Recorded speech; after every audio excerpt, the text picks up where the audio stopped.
Amphoteric के जब oxide बताए थे तो मैंने बोला था एम्फोटेरिक ऑक्साइड देखो कौन लिए थे। एल्युमिनियम ऑक्साइड एम्फोटेरिक था, गैलियम ऑक्साइड एम्फोटेरिक था, टीन का दोनों एम्फोटेरिक था, लेड का दोनों एम्फोटेरिक था। आर्सेनिक एंटीमनी लेते थे तो आर्सेनिक ऑक्साइड भी एम्फोटेरिक था, एंटीमनी ऑक्साइड भी प्लस 3 में एम्फोटेरिक था, सबका सब एम्फोटेरिक ऑक्साइड था। अब बेटा यही सब क्वेश्चन ही आता है कि बोल देगा which of the following select the pair of the oxide that's having the amphoteric nature, या can be dissolved in acid, can be dissolved in base, या can react with the sodium hydroxide, cannot react with the sodium hydroxide। ये सब पता होना चाहिए आपको। ये सब एम्फोटेरिक ऑक्साइड नहीं बताए थे आपको। फिर आपको बताए थे कि लेड का, देखो लेड का बोले थे +4 थे। देखो PbO2 को जब मैंने 4HCl के साथ रिएक्शन करवाया था तो PbCl2 बनाया था। अब +Cl2 बनाया था +2H2O था। इसमें क्या था, ये +4 से कहा गया था +2, या -1 से कहा गया था 0। देखो क्या दिखा रहा है, ऑक्सीडाइजिंग नेचर नहीं दिखा रहा है इसका। हम्म। तीन का जब लेते थे SnCl2 को FeCl3 के साथ, मैंने बोला था स्टोर नहीं कर सकते हो, क्योंकि ये क्या होता है, रिड्यूसिंग नेचर होता है, इसका क्या होता है, ऑक्सीडाइजिंग नेचर होता है। जैसे एक साथ लाओगे तो SnCl4 आएगा और क्या हो जाएगा FeCl2। याद करो, ये सब नहीं बताए थे आपको। फिर बताए थे आपको कि H2SO3 क्या था, ये सल्फ्यूरस एसिड। इसी से जब हम लोग लेते थे, इसी से जब लेते थे H2O5 आता था, क्या था वो, पायरोसल्फ्यूरस एसिड। आ गया था ना पायरो, तो उसमें SOS बॉन्ड दिखा दिए थे, याद करो।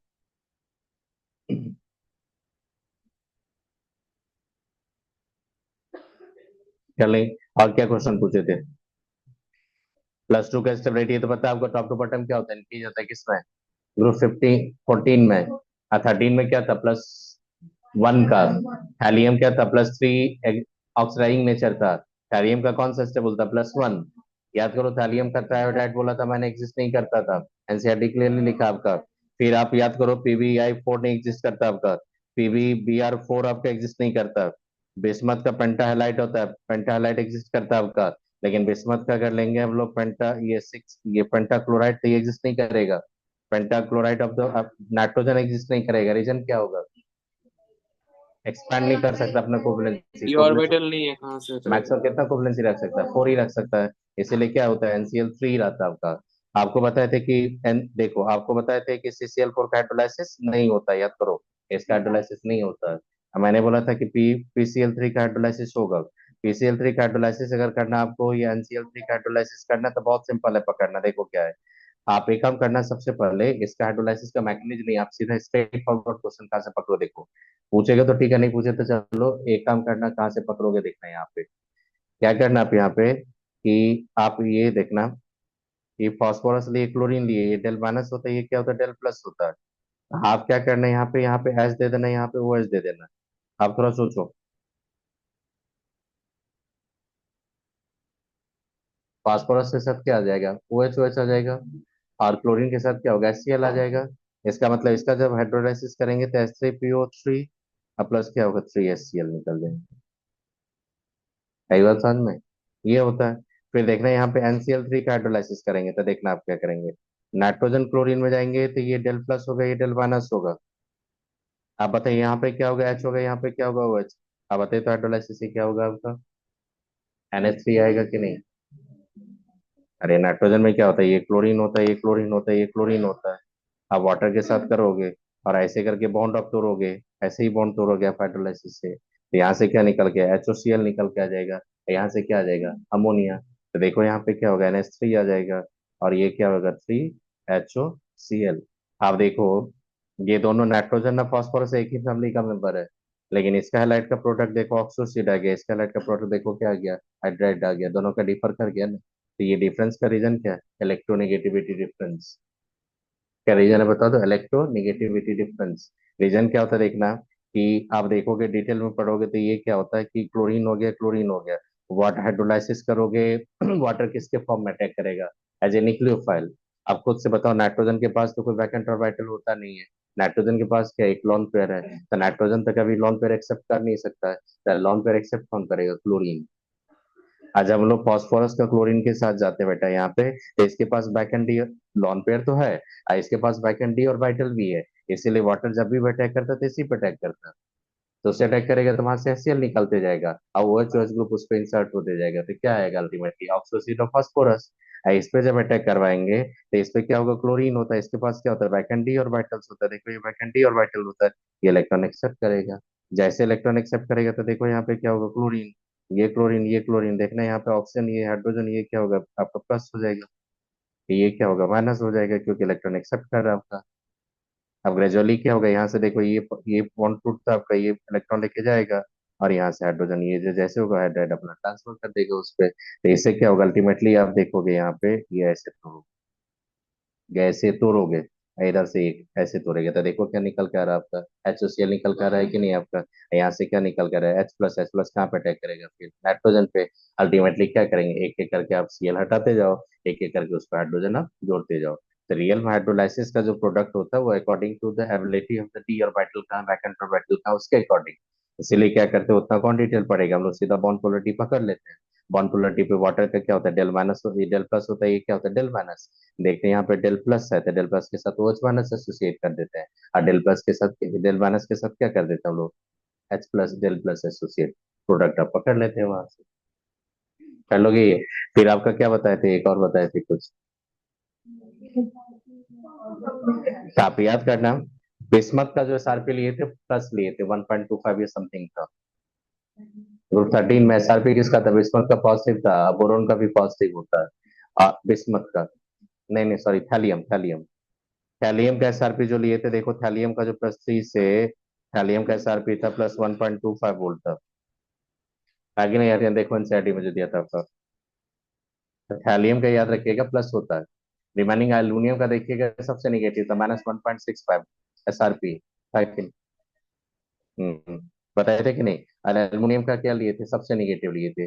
आपने इलेक्ट्रोनेगेटिविटी देखा था, इलेक्ट्रोनेगेटिविटी आपने देखा था, बोरोन का सबसे ज्यादा था, एल्यूमिनियम का सबसे कम था, और उसका बाद गैलियम का उससे ज्यादा हो गया था, इंडियम उससे भी ज्यादा हो गया था, थैलियम उससे भी ज्यादा हो गया था, तो कुछ ऐसा शेप आ गया था आपका, आया था कि नहीं आपका।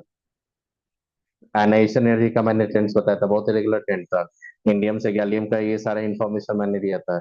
अब मैंने बोला था कोई भी ट्रेंड्स पढ़ते हो तो टॉप टू बॉटम आने पे क्या होता है उसका डिफरेंस क्या होता है, कम हो जाता है, बताए थे। तो कुछ नहीं बेटा, मैंने कुछ रिमाइंडर डाल दिया आपको। अब मैं बार बार बोल रहा हूँ कि नोट्स बनाओ, नोट्स बनाने से एडवांटेज क्या होगा, देखो नोट्स बनाने से आपका टाइम वेस्ट नहीं होगा। नोट्स जब बनाने जाओगे वहां पे जो PDF है, नोट्स बनाओगे तो वो लिखोगे आप, लिखोगे ना तो वो चीज आपके दिमाग में सेट हो जाएगी। आई बात समझ में। इसीलिए नोट्स बनाने के लिए इसके ऐसे स्क्रीन करके पढ़ो नहीं, इनऑर्गेनिक का मतलब होता है जितना लिखते लिखते प्रैक्टिस हो उतना बेटर हो। सर। खुद से नोट बनाओ और भी थोड़ा शॉर्ट नोट कीजिए। हाँ बताइए। सर ग्रुप 13 में कौन कौन एग्जिस्ट नहीं करेगा कंपाउंड? कौन कौन बताए थे, नहीं बताए थे आपका BF6 3 माइनस बोले थे नहीं एग्जिस्ट करता है आपका। कैल्शियम आयोडाइड आपको बोले थे कि ये नहीं एग्जिस्ट करता है, तो ये सब तो बता दिए थे आपको, याद कीजिए। और AlF6 3 माइनस आपको बोले थे कि एग्जिस्ट करता है ये, आयोडाइड बता दिए थे आपको नहीं बताए थे बताए थे कि नहीं आपको, तो ये सब थोड़ा इन्फॉर्मेशन याद रखो। आप PYQ अगर देखोगे तो यही सब क्वेश्चन आपको मिलेगा। आप PYQ जाके देखो ना, मैं तो बोल रहा हूँ यही सब ज्यादा क्वेश्चन मिलेगा आपको। चलो आगे यहाँ तक।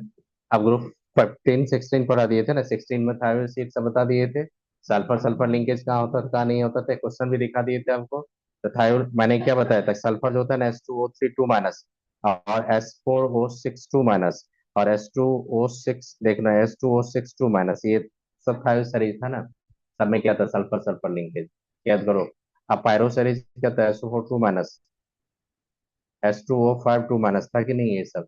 इसमें क्या था आपका, सल्फर सल्फर लिंकेज नहीं था, इसमें क्या था, सल्फर सल्फर लिंकेज नहीं होता था, बताए थे ना आपको। तो ये सब क्वेश्चन देखा था ना, कहीं कहीं पे क्वेश्चन पूछा भी था, तो ये सब थोड़ा याद रखिएगा। आप क्या करना, मैंने एग्जिस्टेंस बताया था, आपको बोलेगा कि PS5 का एग्जिस्टेंस होता है कि नहीं, तो बोलना नहीं। आपको बोला SS6 का एग्जिस्टेंस होता है, नहीं। आप बोलोगे कि, आप सिंपल बोलोगे कि सर फास्फोरस में आपने क्लोरीन ब्रोमीन के साथ आपने जब लिया था तो आपने स्टेरिक कंडेंस का कुछ रीजन बताया था, लेकिन आप खुद से सोचो, मैंने बताया था SiCl6 2 माइनस, ये बोला था एग्जिस्ट नहीं करता, याद करो। T2 क्या बताया था, स्टेरिक कंडेंस। अब मैंने बोला था SiF6 2 माइनस ये एग्जिस्ट करता है, क्योंकि सिलिकॉन जो होता है वो 6 क्लोराइड को एकोमोडेट कर सकता है लेकिन 6 क्लोरीन को एकोमोडेट नहीं कर पाता है, तो मैंने इसको एग्जिस्टेंस नहीं करवाया था, इसका मैंने एग्जिस्टेंस करवाया था। अब मैंने ग्रुप 14 में बताया था दो हैलाइड्स होता है जो आयनिक होता है, एक टीन का फ्लोराइड और लेड का फ्लोराइड। रिमेनिंग सब क्या था, आपको कोवलेंट था। याद करो। ये एग्जिस्ट नहीं करने का रीजन क्या होता है कि हाइड्रोजन आपका लेस इलेक्ट्रोनेगेटिव होता है। लेस इलेक्ट्रोनेगेटिव डेफिनेटली सल्फर पे या फास्फोरस पे कौन सा चार्ज इंड्यूस करेगा, निगेटिव। निगेटिव चार्ज आने से डी ऑर्बिटल को आप कांटेक्ट नहीं कर पाओगे। देखो आप कितना यहाँ पे कोऑर्डिनेशन साइड दिखा रहे हो, 5। तो आपको डी ऑर्बिटल को इन्वॉल्व करना पड़ेगा बॉन्डिंग में। लेकिन डी ऑर्बिटल का रेडियल डिस्ट्रीब्यूशन इतना ज्यादा होता है कि उसको आप कंट्रैक्ट ही नहीं कर पाओगे हाइब्रिडाइजेशन के लिए।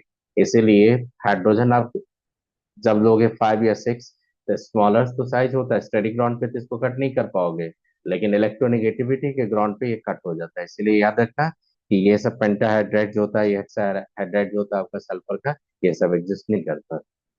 आई बात समझ में, तो ये सब भी आपको क्वेश्चन जाओगे तो मिलेगा आपका। ग्रुप 16 का मैंने बोला था टॉप टू बॉटम हाइड्राइड का एसिडिकेशन क्या होता है, इंक्रीज होता है। हार्मोन स्टेबिलिटी क्या होता था, डिक्रीज होता था। बॉन्ड एंगल क्या होता था, डिक्रीज होता था। याद करो, कर लेंगे। तो ये सब क्या बताया था मैंने 16 17 में मैंने बताया था आपको क्या क्या, सुनो। मैंने 17 में बताया था सबसे पहले जो मैंने बताया था कलर। तो मैंने बोला था सबका कलर होता है, क्लोरीन ब्रोमीन आयोडीन सबका कलर होता है, सबका कैरेक्टरिस्टिक स्मेल भी होता है, बताए थे आपको। कलर भी होता था। कलर मैंने क्लोरीन का लिया था, याद करो। क्लोरीन का लिया था येलो लिया था, ग्रीनिश येलो किसका लिया था, क्लोरीन का लिया था, रेडिश ऑरेंज किसका लिया था, ब्रोमीन का। आयोडीन का क्या लिया था, वायलेट लिया था। सबके लिए रीजन मैंने बताया था, इलेक्ट्रॉन का ट्रांजिशन होता था कहाँ से, 5 star to sigma star transition. बताए थे आपको। कैरेक्टरिस्टिक स्मेल भी बताया था किसका, हेलोजेंस का। क्लोरीन तो होता ही है, आपका सफोकेटिंग स्मेल तो होता ही क्लोरीन का, ये तो जानते हो। लेकिन कलर भी होता है, स्मेल भी होता है। फिर उसके बाद मैंने बताया था कि इसमें जब जाओगे तो ऑक्सीडाइजिंग पावर, तो मैंने ऑक्सीडाइजिंग पावर मैंने बताया था कि it is true that electron enthalpy of chlorine more negative than fluorine. True है ये। क्लोरीन से मोर इलेक्ट्रोनेगेटिव, क्लोरीन से मोर इलेक्ट्रोनेगेटिव किसका होता है, क्लोरीन का। But even fluorine is better oxidizing agent than chlorine. तो उसका रीजन था low bond energy or high hydration enthalpy of smaller F minus ion. That these two factors that make the chlorine stronger oxidizing power. आपको बताए थे कि जब हम लोग नॉन मेटल का जब हेलोजन का ऑक्सीडाइजिंग पावर कंपेयर करते हैं तो 3 फैक्टर आता है, bond enthalpy, electron enthalpy, hydration enthalpy. तो मैंने बोला था कि जितना भी हेलोजन होता है उसमें फ्लोरीन में बहुत स्ट्रॉन्गर इंटर इलेक्ट्रॉनिक रिपल्सन होता है। इसी के चलते उसका बॉन्ड क्या होता है, फ्लोरीन से ब्रोमीन से क्या होता है वीक होता है। याद करो, वीक बताए थे। फिर मैंने बताया था कि हाइड्रेशन इंथैल्पी का बात करेंगे तो मैंने बोला था एफ माइनस का चार्ज डेंसिटी क्या होता है, हाई होता है। तो डेफिनेटली वो हाइड्रोजन बॉन्डिंग के थ्रू बहुत ज्यादा नंबर ऑफ वाटर मॉलिक्यूल को क्या करेगा, इंट्रैक्ट करेगा। तो उसका हाइड्रेशन इंथैल्पी क्या बोला था मैंने, हाई। याद करो जब आयनिक इक्विलिब्रियम पढ़ाते थे, एच एफ मैंने वीक एसिड लेते हुए भी मैंने हाइड्रेशन इंथैल्पी ऑफ न्यूट्रलाइजेशन बहुत हाई बोला था। तो उसका रीजन था hydration enthalpy of F minus है, ताकि नहीं होता। तो याद रखिएगा एच एफ, एफ माइनस का हाइड्रेशन इंथैल्पी हाई होता है। तो दो फैक्टर रिस्पॉन्सिबल होता है इसका स्ट्रॉन्गर ऑक्सीडाइजिंग पावर का। मैंने बोला था फ्लोराइड, फ्लोराइड जो क्लोरीन जो होगा, फ्लोराइड को भी ऑक्सीडाइज कर देगा, ब्रोमाइड को भी ऑक्सीडाइज कर देगा, आयोडाइड को भी ऑक्सीडाइज कर देगा। क्लोरीन सिर्फ ब्रोमाइड को करेगा, आयोडाइड को करेगा। ब्रोमाइड ब्रोमीन सिर्फ आयोडाइड को करेगा। आई बात समझ में, आयोडीन किसी को भी ऑक्सीडाइज नहीं कर पाएगा, ना फ्लोराइड को, ना क्लोराइड को, ना ब्रोमाइड को। बताए थे ना आपको। रिड्यूसिंग पावर मैंने बोला था रिवर्स होता है। रिड्यूसिंग पावर सबसे ज्यादा होता है आयोडाइड का, और सबसे कम होता है फ्लोराइड का। मैंने बोला था ना, किसी को हिम्मत नहीं कि फ्लोराइड को ऑक्सीडाइज कर दे, क्योंकि फ्लोरीन आपका इलेक्ट्रोकेमिकल सीरीज में सबसे पावरफुल ऑक्सीडाइजिंग एजेंट है। तो उसका रिड्यूस फॉर्म सबसे ज्यादा स्टेबल होगा। अब बेटा हमें से याद है कि मैं किसी का ऑक्सीडाइजिंग पावर हायर बोलते हो, इसका मतलब उसका रिड्यूस फॉर्म ज्यादा स्टेबल होगा।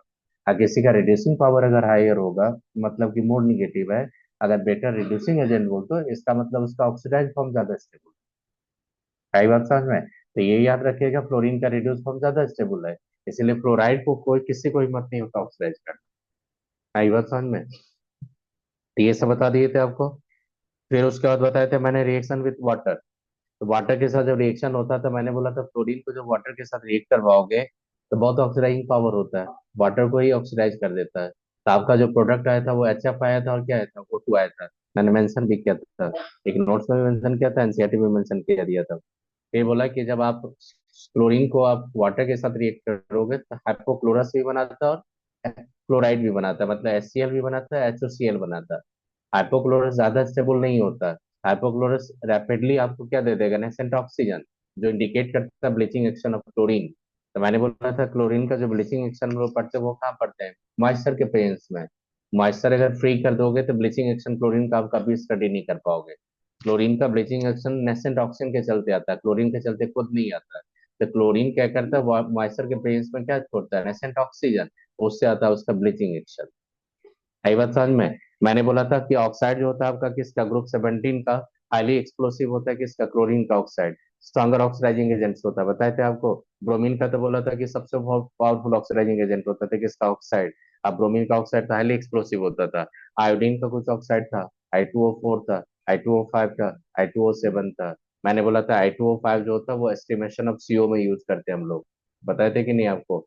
मैंने बोला था ClO2 एक होता है जो हम लोग क्या करते हैं, ब्लीचिंग एक्शन होता है जो कहाँ पे होता है, वाटर ट्रीटमेंट में यूज करते हैं हम लोग। अब पेपर पल्प और टेक्सटाइल इंडस्ट्री में हम लोग यूज करते हैं, बताए थे कि नहीं आपको। तो ये सब थोड़ा चीजें आपको याद रखना पड़ेगा जहाँ से क्वेश्चन देता है जनरली।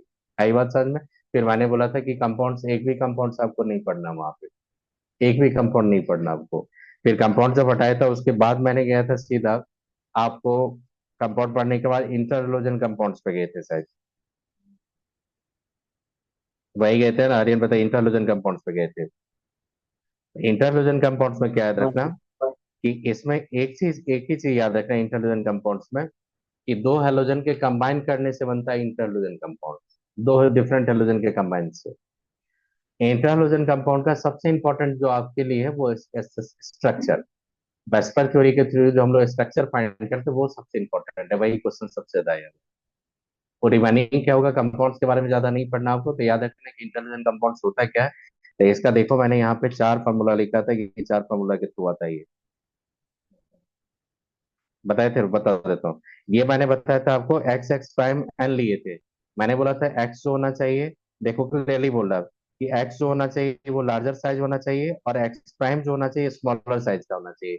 मतलब सराउंडिंग में रखोगे स्मॉलर साइज को और सेंटर पर रखोगे किसको, लार्जर को। अगर मान लो BrI3 अगर बोलेंगे तो ये नहीं होगा, क्योंकि सेंटर में किसको रखा आपने, ब्रोमीन को, और सराउंडिंग में किसको रखा, आयोडीन को। तो सेंटर आपने स्मॉलर कर दिया, अब मोर इलेक्ट्रोनेगेटिव, वो वैलिड नहीं है आपका। सेंटर पे होना चाहिए लेस इलेक्ट्रोनेगेटिव, लार्जर, और सराउंडिंग में होना चाहिए मोर इलेक्ट्रोनेगेटिव, स्मॉलर। आप जितना ज्यादा इसके बीच में डिफरेंस, साइज में जितना ज्यादा डिफरेंस होगा उतना ज्यादा पॉसिबिलिटी होता है इंटरलोजन का। तो सबसे ज्यादा इंटरलोजन कंपाउंड्स बनाता है आयोडीन, क्योंकि आयोडीन का फ्लोरीन के साथ डिफरेंस क्या होगा, रेडियाई का, बहुत ज्यादा है। तो देखो ये चार फॉर्मूला मैच किए थे, चारों फॉर्मूला पे बना दिया, देखो IF भी बनाया, IF3 भी बनाया, IF5 भी बनाया, IF7 भी बनाया। आपने IF7 का स्ट्रक्चर पढ़ा होगा, पेंटागोनल बाइपिरामिडल, याद करो, पढ़े थे, पेंटागोनल बाइपिरामिडल आपने पढ़ा था। फिर देखो यहाँ पे BrF5 होता है मैक्सिमम, BrF7 नहीं होता है, क्योंकि ब्रोमीन कभी 7 फ्लोरीन को अकोमोडेट नहीं कर पाता है। इसलिए हमेशा ये फॉर्मूला जो आपने लिया फॉर्मूला पे सारा सार जितना भी हेलोजन है सबका सबका फॉर्मूला बना पाओगे, ऐसा नहीं होता है। ClF3 जैसे होता है, ClF3 जाते हैं हम लोग, ClF5 जब जाओगे तो बहुत लिस्ट स्टेबल होता है, यू का मतलब होता है स्टेबल होता है ये। तो आपका देखो ClF5 बहुत ज्यादा स्टेबल नहीं होता है, क्लोरीन की सराउंडिंग में 3 फ्लोरीन ही ज्यादा स्टेबिलिटी मिलता है। इसीलिए आप देखोगे जब प्रिपरेशन के इसका आगे बता रहा हूँ आपको, तो देखो ये सब क्लोरीन का कुछ नहीं पढ़ना आपको, कुछ नहीं, सब साइड कर देना, ये सब बेटा साइड कर देना, कुछ नहीं। कुछ टेस्ट है यहाँ पे, डिस्प्रोपोर्शनेशन रिएक्शन है जो PYQ में आपको ज्यादा मिलेगा, लेकिन मैं रेडॉक्स रिएक्शन में ये पढ़ा चुका हूँ आपको, देखो। मैंने क्लोरीन को लिए थे डाइल्यूट के साथ लिए थे, सोडियम क्लोराइड सोडियम हाइपोक्लोराइट आता, और कंसंट्रेटेड के साथ जाएंगे तो सोडियम क्लोराइड सोडियम क्लोरेट आएगा। तो क्लोरेट ये +1 - 1 होता है, ये -1 है, ये +1 होता है। जब हेलोजन को आप डाइल्यूट सोडियम अल्कली दोगे तो वो हमेशा होता है हेलाइड हाइपोहेलाइट में जाता है, और जब आप उस कंसंट्रेटेड दोगे हेलाइड हेलेट में जाता है आपका। हेलेट का मतलब होता है परक्लोरेट, जैसे यहाँ पे गया आपका। अब ब्लीचिंग पाउडर का ये पूरा का पूरा फॉर्मूला ब्लीचिंग पाउडर होता है, ये ब्लीचिंग पाउडर है आपका।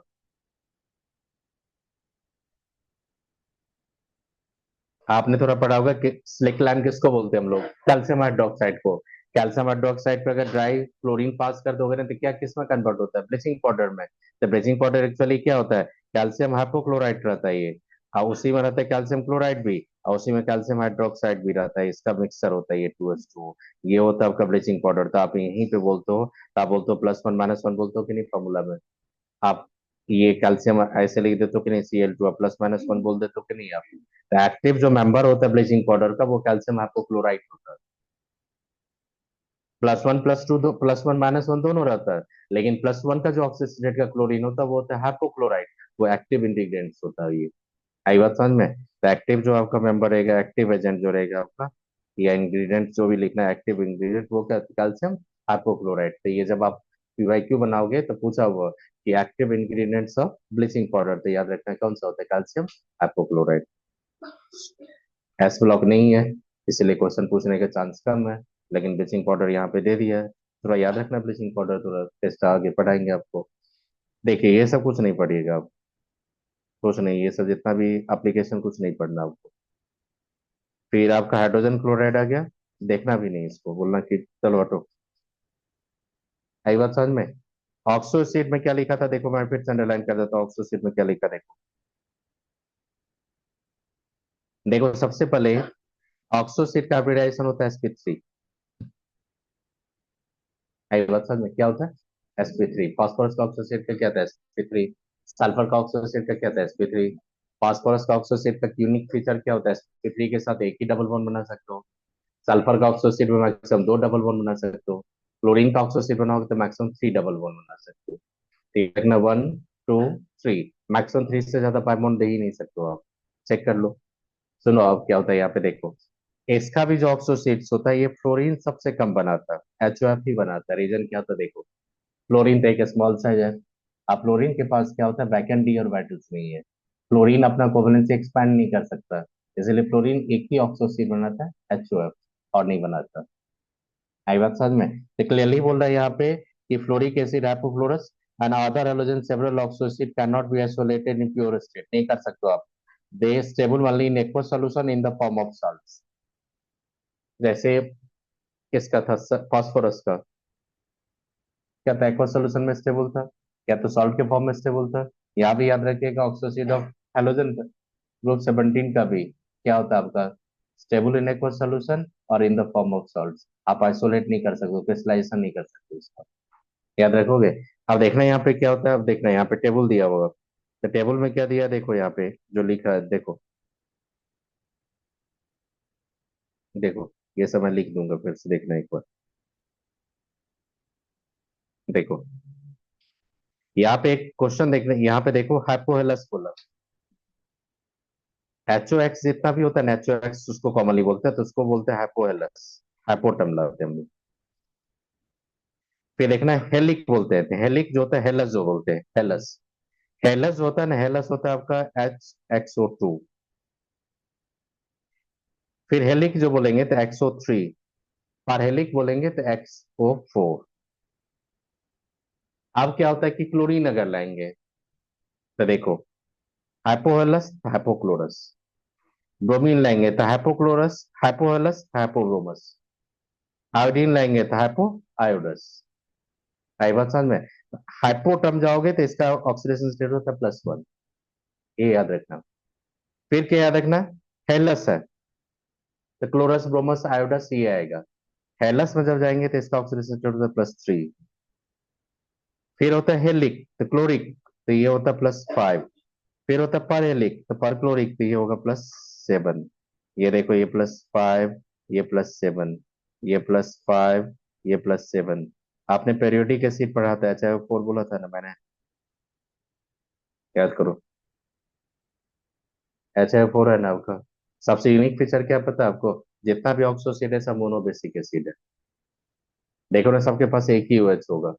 देखो सबके पास एक ही हाइड्रोजन है, किसी के पास जाओगे तो एक ही हाइड्रोजन है, तो इसका मतलब क्या होगा, एक ही OH होगा। तो आप क्या करेंगे, टेट्राहेड्रली जब स्ट्रक्चर बनाएंगे तो एक OH ग्रुप दे देंगे, रिमेनिंग जितना भी ऑक्सीजन होगा सबको डबल बॉन्ड से कनेक्ट कर देंगे। लेकिन टेट्राहेड्रली, देखो मैं एक एग्जांपल लेके बता रहा हूँ आपको, कि जैसे मान लो कि मेरे को HClO2 का बनाना है, तो क्लोरीन दे दिए, एक डबल बॉन्ड दे दिए। नहीं नहीं, एक पहले क्या करो, OH बॉन्ड दे दो। अब OH बॉन्ड दे दिए, अब बताओ कितना ऑक्सीजन बचा, एक ही बचा, तो डबल बॉन्ड दे देंगे। अब बताओ कितना इलेक्ट्रॉन को आपने इन्वॉल्व किया बॉन्डिंग में, 3 इलेक्ट्रॉन को। कितना उसके इलेक्ट्रॉन बचा, भी 4 इलेक्ट्रॉन बचा है, तो 2 इलेक्ट्रॉन क्या हो गया यहाँ पे, लॉन पेयर होगा। अगर मेरे को बोलेगा HClO3 का, तो देखो क्या करेंगे, क्लोरीन ले लेंगे, एक वाले ओएच दे देंगे, कितना ऑक्सीजन बचा? दो। तो दोनों को डबल बॉन्ड से कनेक्ट कर देंगे। अब ऑक्सीजन काउंट करेंगे, कितना ऑक्सीजन इन्वॉल्व किया? फाइव। अब कितना इलेक्ट्रॉन बचा? दो। तो उसको लॉन पेयर के फॉर्म में रख दिया मैंने। SeLO4 जाएंगे। आप खुद से बताइए, एक OH में दे देंगे, कितना क्लोरीन बचा? थ्री। तो टेट्राहेड्रल कॉर्नर पे तीनों को डबल बॉन्ड के साथ कनेक्ट कर दो, तो क्या बन जाएगा? SeLO4। तो स्ट्रक्चर बनाना तो सबसे इजी है आपके लिए, कर लेंगे। तो यहाँ पे क्या फिक्स हो गया आपका? OH फिक्स हो गया। याद करो, जब आयनिक अभिक्रिया पढ़ा था तब मैंने बोला था ऑक्सो में जब OH ग्रुप फिक्स होता तो ऑक्सीडेशन स्टेट इंक्रीज होने से एसिडिक स्ट्रेंथ इंक्रीज होता था, याद करो। और जब मैंने बोला था कि number of OH group vary करता है, तो जितना नंबर ऑफ OH ग्रुप होगा, कोलाइजिबिलिटी उतना कम होगा, एसिडिक स्ट्रेंथ उतना कम होगा। याद करो, दो कंडीशन मैंने ऑक्सो का बताया था, जाके देखना है नहीं में। तो यहाँ पे देखो सबसे पहले ये समझ में आ गया, हाइपो एलएस कब बोलेंगे, एलएस कब बोलेंगे। उसके बाद याद रखना कि सॉल्ट जब लेते हैं हम लोग, एसिड अगर अस आएगा ना तो उसका सॉल्ट को प्रोनाउंस करते हैं हम लोग आई। जैसे हाइपोहेलस होता है तो हाइपोहेलाइट होता है। और अगर एसिड होगा इक, तो उसका सॉल्ट क्या होगा? एट। जैसे सल्फ्यूरिक एसिड होता है, सल्फ्यूरिक एसिड बोलते थे, क्या बोलते हैं? सल्फेट बोलते हो कि नहीं आप? फॉस्फोरिक एसिड बोलते तो फॉस्फेट बोलते हो कि नहीं आप फॉस्फोरस एसिड होगा तो फॉस्फोरिक बोलते कि नहीं हम लोग? इक बोलते हैं, तो वहां पे लाते हैं आइट, और यहाँ पे क्या लेते हैं? एट। अगर अस होगा तो आइट कर देना, इक होगा तो एट कर देना सॉल्ट में। अब देखना इसका जो प्रोनाउंस करेंगे, देखो। जैसे ये सोडियम, ये OCl, ये तो इसको बोलेंगे सोडियम हाइपोक्लोराइट। आप बताओ तो HOCl को क्या बोलता है? हाइपोक्लोरस। यहाँ पे सॉल्ट लेंगे सोडियम, और फिर लिखेंगे हाइपोक्लोराइट, क्योंकि अस नहीं लिखेंगे, हाइपोक्लोरस था तो अस को हटा के आइट कर दिया था, हाइपोक्लोराइट हो गया।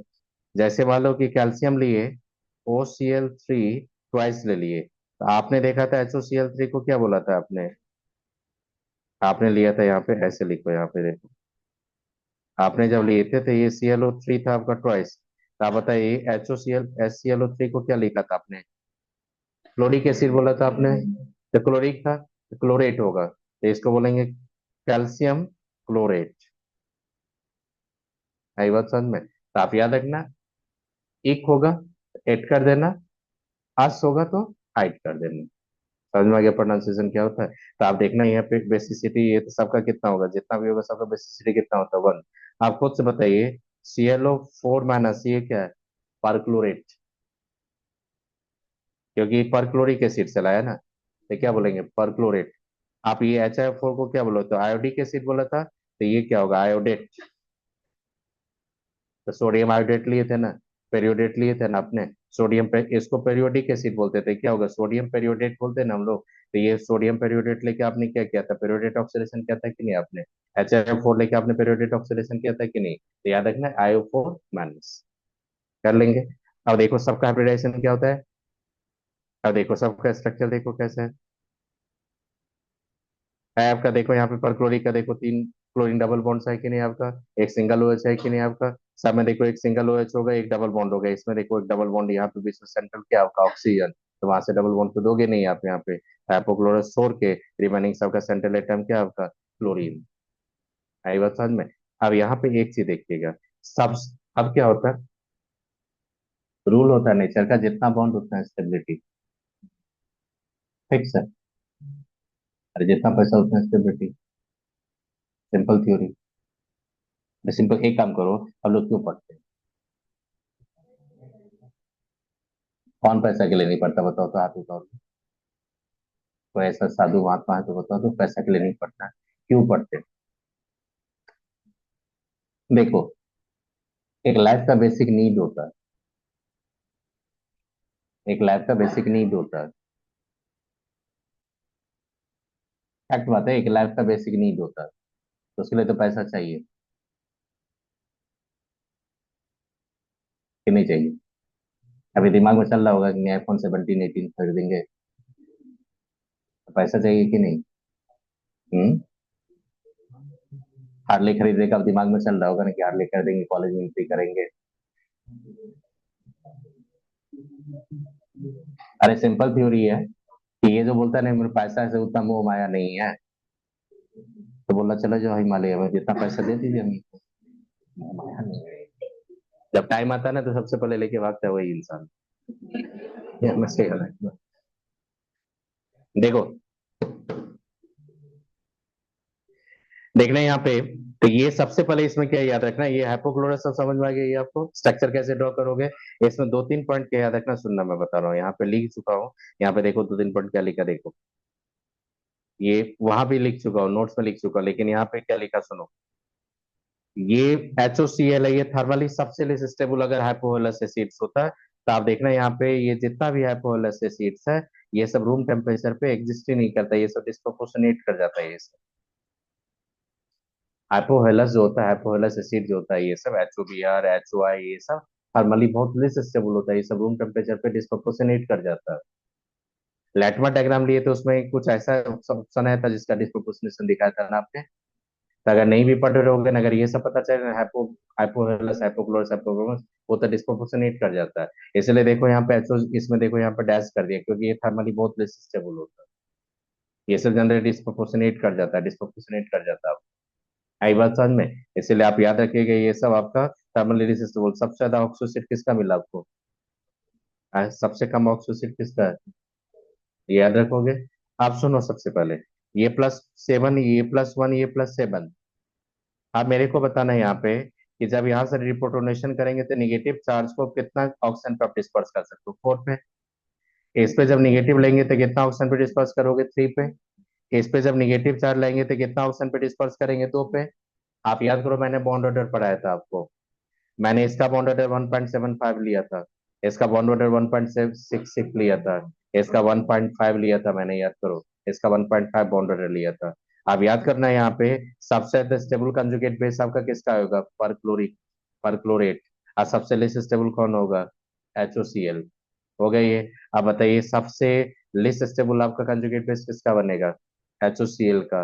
और सबसे स्टेबल कंजुगेट बेस किसका बनेगा, परक्लोरेट का। आप हमेशा याद रखना, निगेटिव चार्ज को कंजुगेट बेस में कौन सा आता है, negative charge.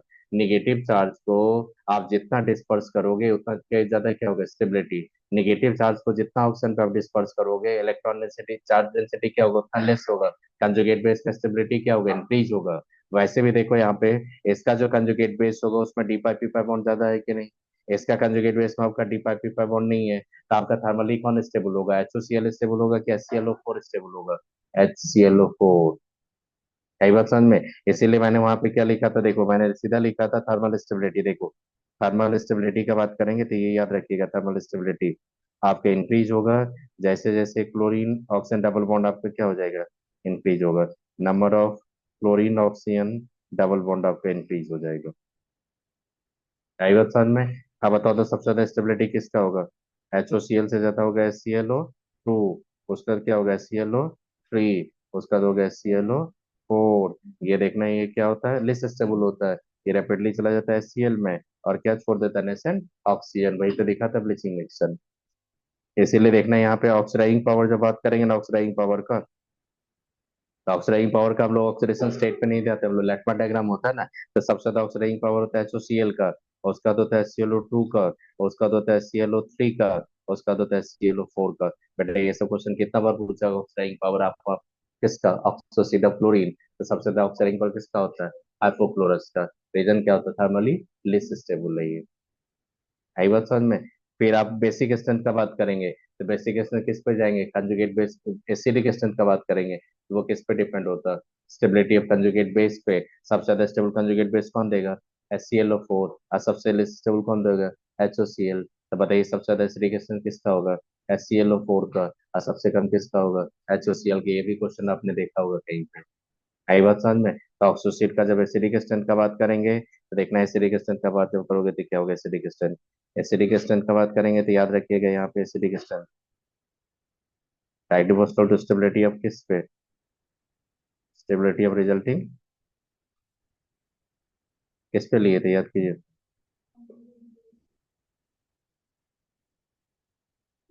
Resulting conjugate base बताए थे आपको।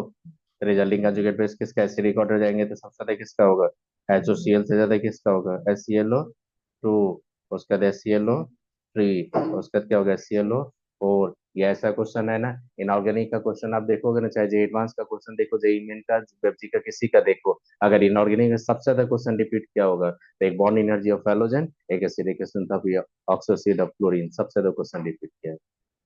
याद रखोगे ये एसिडिक एसिड। थर्मल स्टेबिलिटी समझ में आ गया, ऑक्सीडाइजिंग पावर समझ में आ गया, HCl सबसे बेटर क्या होगा, ऑक्सीडाइजिंग पावर होता है, ये समझ में आ गया आपको। आप क्या करना, देखो यहाँ पे स्ट्रक्चर समझ में आ गया, ये तो यही दो तीन फैक्ट्स आपको ऑक्सोसिड ऑफ क्लोरीन के बारे में याद रखना है, कर लेंगे। अब देखना है यहाँ पे जितना भी हाइब्रिडाइजेशन लिया आपने, क्या लिया, sp3 लिया, तो sp3 हाइब्रिडाइजेशन में जो भी पाई बॉन्ड बनाएंगे कहाँ से बनाएंगे, डी पाई पी पाई, मतलब क्लोरीन क्या यूज करेगा, डी ऑर्बिटल, ऑक्सीजन क्या यूज करेगा, पी, तो कौन सा बॉन्ड बनाएंगे, डी पाई पी पाई। देखो यहाँ पे मैंने क्लियरली लिखा, थर्मल स्टेबिलिटी, एसिडिकेशन सब लिख दिया, लिखा यहाँ पे ऑक्साइडिंग पावर भी लिख दिया, कर लेंगे। अब आइए यहाँ पे, उसके बाद होता है इंटरलोजन कंपाउंड, इंटरलोजन कंपाउंड उसका दिया था। देखो यहाँ पे आप एक चीज देखना, ये देखो क्लोरीन के साथ एक्सेस क्या लिया, क्लोरीन, आपका एक्सपेक्टेशन होगा कि ClF7 बनना चाहिए, लेकिन कहाँ पे रुक गया, रीजन क्या है, स्टेडी हिंड्रेंस।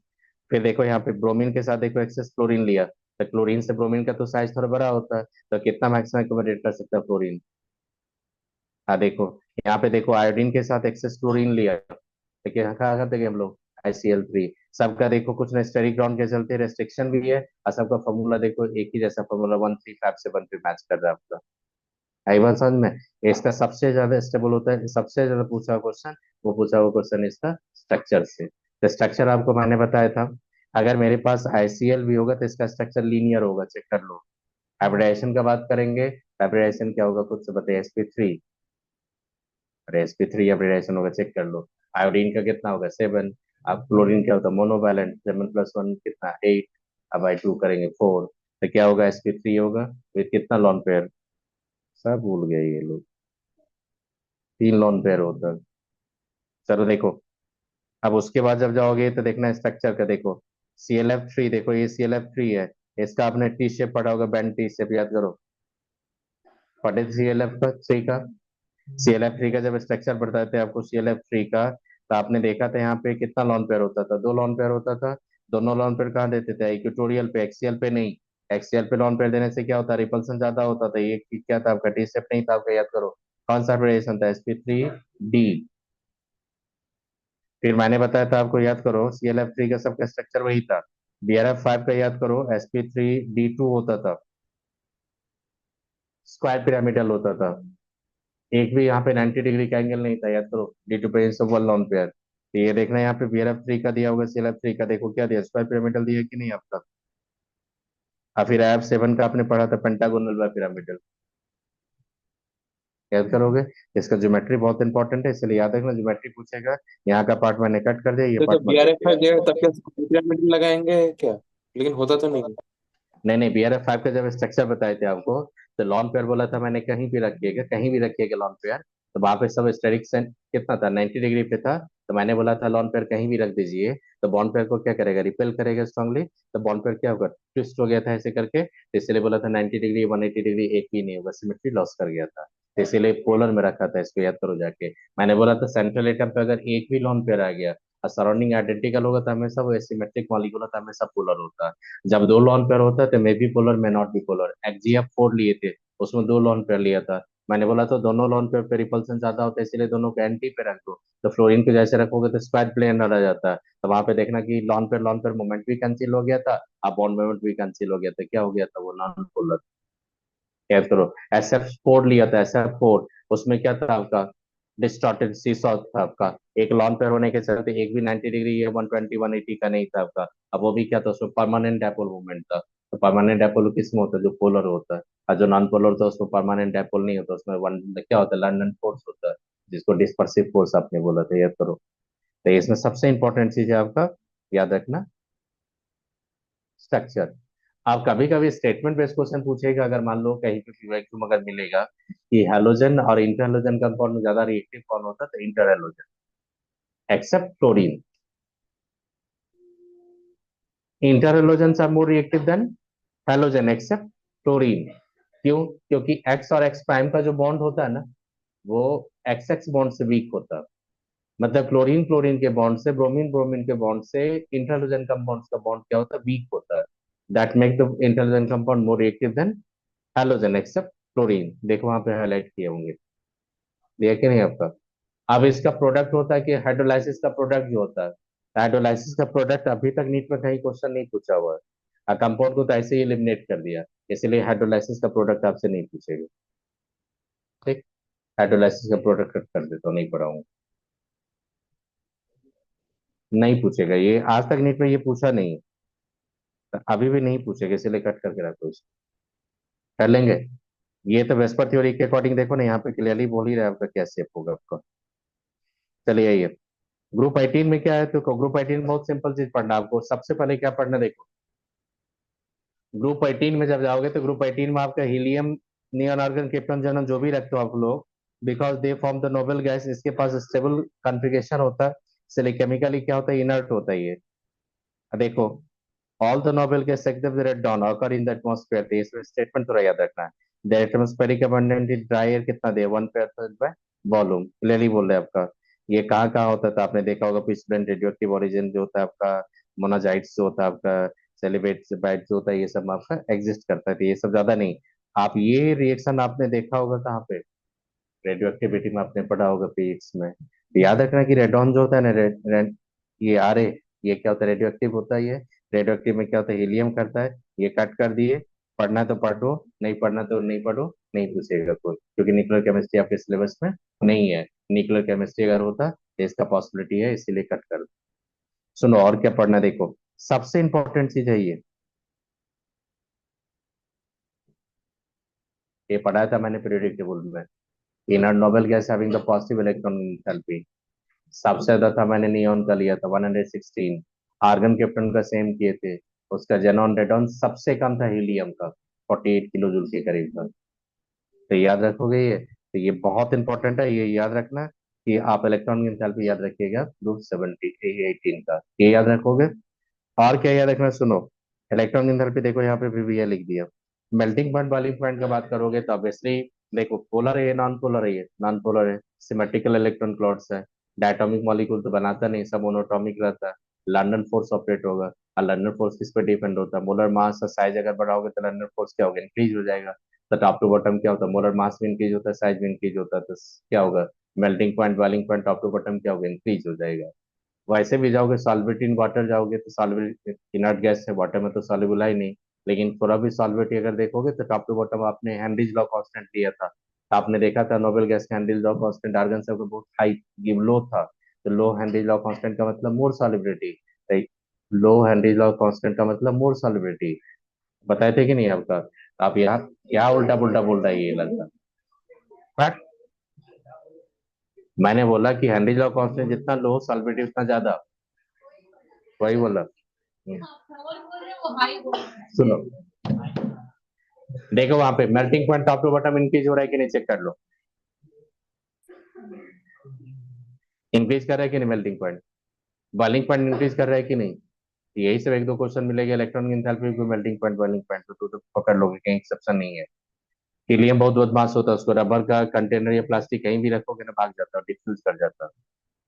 हाँ, इसलिए डिफ्यूज करना बहुत इजी नहीं होता, बहुत स्मॉल। हीलियम को, ये प्लास्टिक का बोतल है ना, इसमें भी हीलियम को रखोगे डिफ्यूज कर जाता है।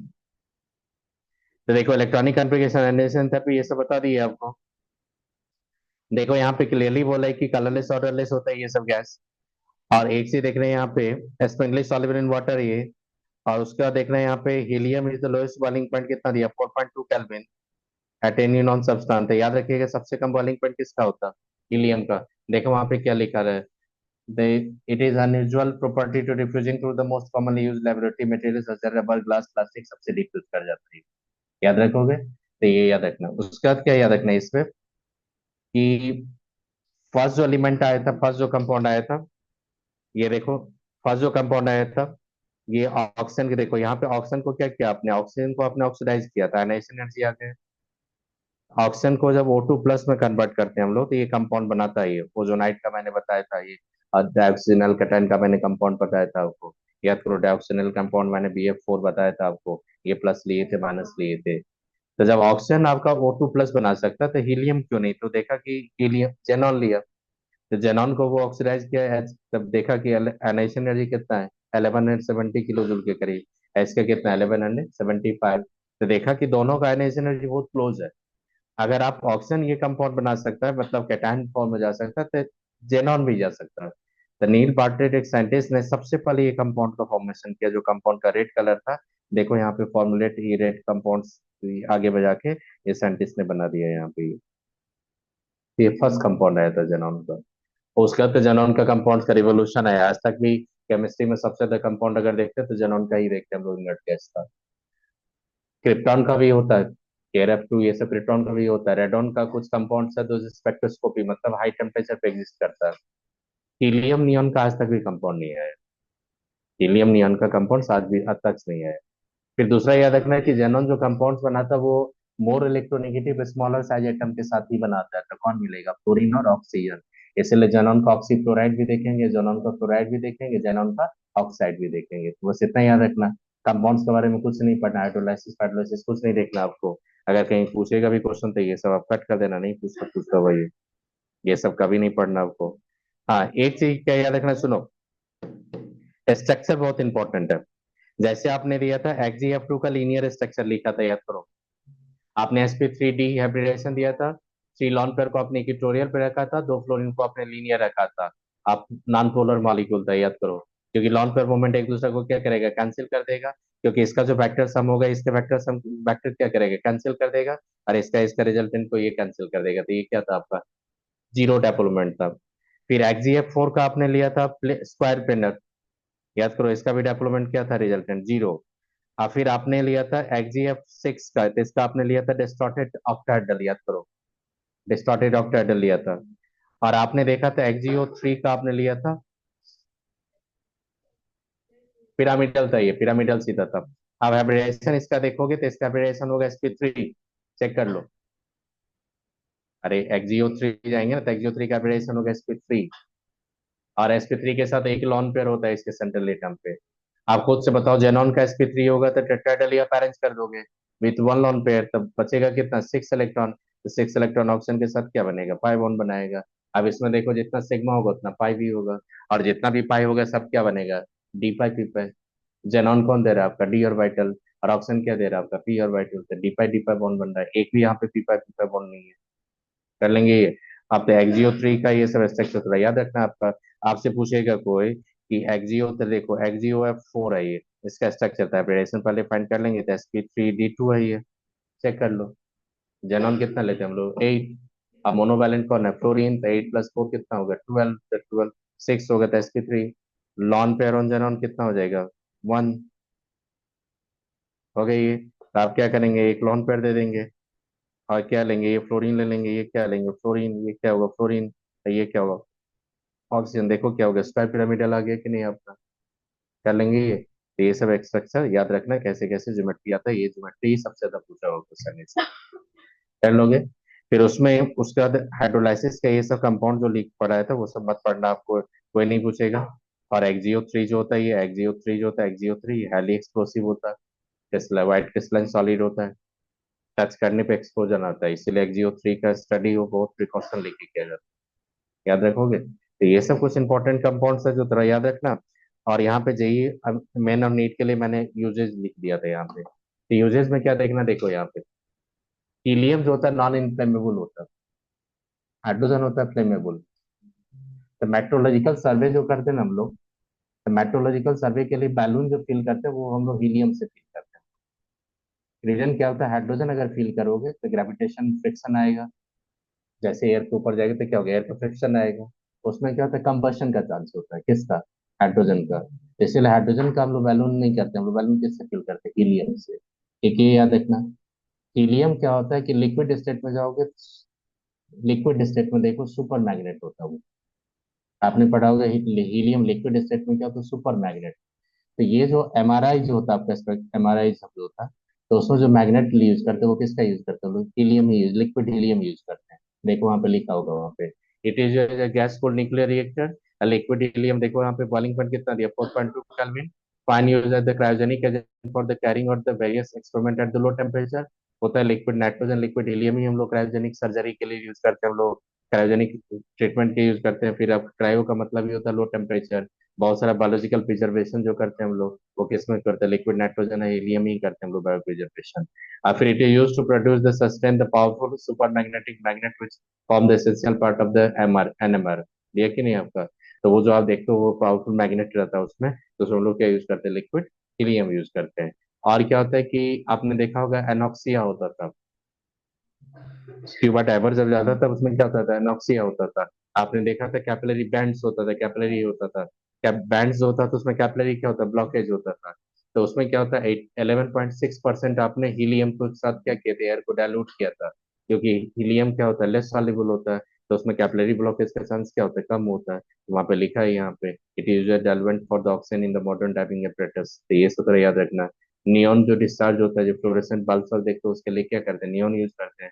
आर्गन कहाँ यूज करते हैं? इनर्ट एटमोस्फेयर देने के लिए। जहाँ पे वेल्डिंग फील्डिंग होता है वहां पे इनर्ट एटमोस्फेयर किसके थ्रू देते हैं? आर्गन के थ्रू। तो मेन यूज किसका होता है? हीलियम का। क्रिप्टन जेनॉन से को कुछ ऐसा यूज नहीं होता। याद रखोगे? एक दो पॉइंट ऐसे ही याद रखना, आ जाएगा आपका। चलो यही था आपका। बोलते बोलते हालत खराब कर दी। शुक्र मनाओ की कंपाउंड नहीं पढ़ा है, कंपाउंड पढ़ाते हैं तो हालत खराब हो। सुनो, एक काम करो,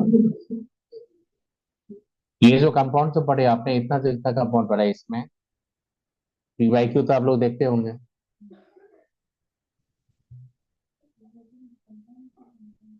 कंपाउंड ही कंपाउंड है। तो ठीक है, कंपाउंड के अलावा पीरियडिक टेंस से क्वेश्चन दिया होगा, कंपाउंड से ज्यादा क्वेश्चन नहीं है।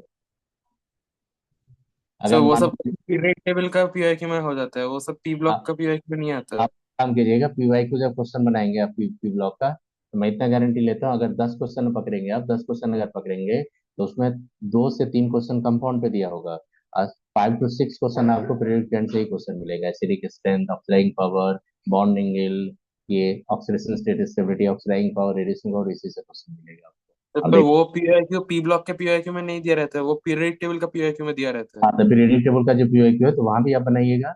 और जब आप यहाँ पे जेई मेन का पीओक्यू जब बनाइएगा तो वहाँ पे पीरियडिक टेबल पे जितना भी क्वेश्चन होगा जो कंपाउंड से ऑक्सीडेशन स्टेट, ऑक्सीडाइजिंग पावर, वो सब बना लीजिएगा। और प्योर कंपाउंड पे जो रिलेटेड होगा, जैसे नाइट्रोजन का प्रिपरेशन कहाँ होता है, या अमोनिया का प्रिपरेशन कहाँ होता है उसका, या PCl5 का हाइड्रोलाइसिस से भी ये दिया होगा, तो वो सबको कट कर देना, मत पढ़ना आप। पीवाईक्यू अगर बनाना तो जेई मेन का 2024 का क्वेश्चन, 2024 का क्वेश्चन जो आया था नीट का, जो 24 का क्वेश्चन था उसमें आपका कंपाउंड से रिलेटेड क्वेश्चन एक भी नहीं रखा था। आप पीआई को जाके देखो, क्योंकि 2024 का नोटिफिकेशन के अकॉर्डिंग ही एग्जाम लिया था, तो उसमें देखना एक भी कंपाउंड से क्वेश्चन कहीं नहीं पूछा, किसी भी शिफ्ट में यही में नहीं पूछा।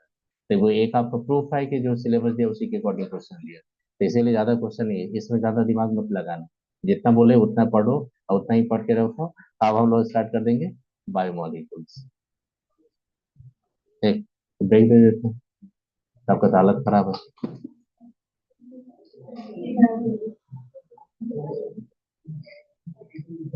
बायोमोलिक्यूल पढ़ा देते हैं अभी।